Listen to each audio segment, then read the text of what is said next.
ভারত সরকারের মন্ত্রীর পশ্চিমবঙ্গে আসাটা কি অপরাধ? প্রশ্ন তুললেন কেন্দ্রীয় মন্ত্রী অনুরাগ ঠাকুর। একদিনের কলকাতা সফরে এসে কলকাতা বিমানবন্দরে সাংবাদিকদের মুখোমুখি হয়ে রাজ্য সরকারের বহিরাগত তকমার প্রতি প্রশ্ন তুললেন তিনি বললেন, ভারত সরকারের মন্ত্রীদের পশ্চিমবঙ্গে আসাটা যদি কেউ বলে বহিরাগত, তাহলে আমি জানতে চাই কোথা থেকে আসা লোকেদের আভ্যন্তরীণ লোক বলা হয়। ভারত সরকারের মন্ত্রীদের পশ্চিমবঙ্গে আসা কি অপরাধ? পশ্চিমবাংলার মাটি ভারতবর্ষের সরকারকে যে মহান নেতাদের দিয়েছেন, এমনকি ভারতবর্ষের প্রতিটি প্রান্ত থেকে লোক এসে পশ্চিমবঙ্গে তুলে ধরার চেষ্টা করেছে, তবে সেটাও কি অপরাধ? তাহলে কি অনুমতি নেই ভারত সরকারের মন্ত্রীদের পশ্চিমবঙ্গে আসা? বহিরাগত কি?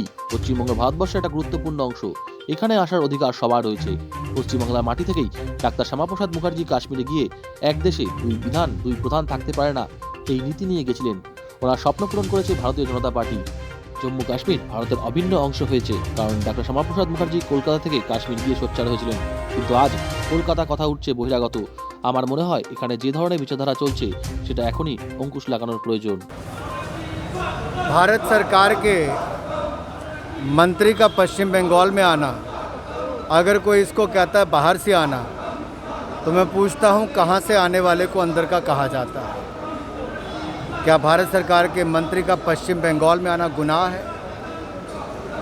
क्या पश्चिम बंगाल की धरती ने, जो भारतवर्ष को सदियों तक ऐसे महान नेता दिए, अलग अलग क्षेत्रों में दिए,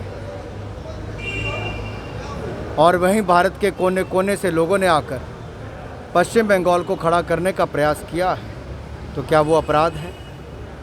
क्या भारत सरकार के मंत्री को पश्चिम बंगाल में आने की इजाज़त नहीं है? बाहर का क्या है? आखिर पश्चिम बंगाल भी भारत का हिस्सा है, महत्वपूर्ण हिस्सा है। यहाँ पर आने का हर किसी का अधिकार है। और पश्चिम बंगाल की धरती से डॉक्टर श्यामा प्रसाद मुखर्जी ने कलकत्ता से कश्मीर जाकर एक देश में दो निशान, दो विधान, दो प्रधान नहीं रह सकते, इस नारे को लेकर गए थे। और उनके सपने को साकार किया तो भारतीय जनता पार्टी ने किया। 370-35 को कश्मीर में समाप्त किया। जम्मू कश्मीर भारत का अभिन्न अंग बना, क्योंकि डॉक्टर श्यामा प्रसाद मुखर्जी ने कलकत्ता से चलकर कश्मीर के लिए वो आवाज़ उठाई थी।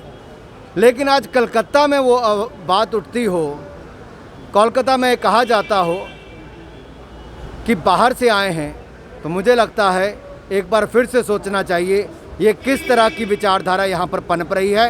क्या ऐसी विचारधारा को आगे बढ़ने देना चाहिए कि इस पर आज ही अंकुश लगना चाहिए? और यहाँ का बंगाल में कुछ रहने, बंगाल के लिए बजट में कुछ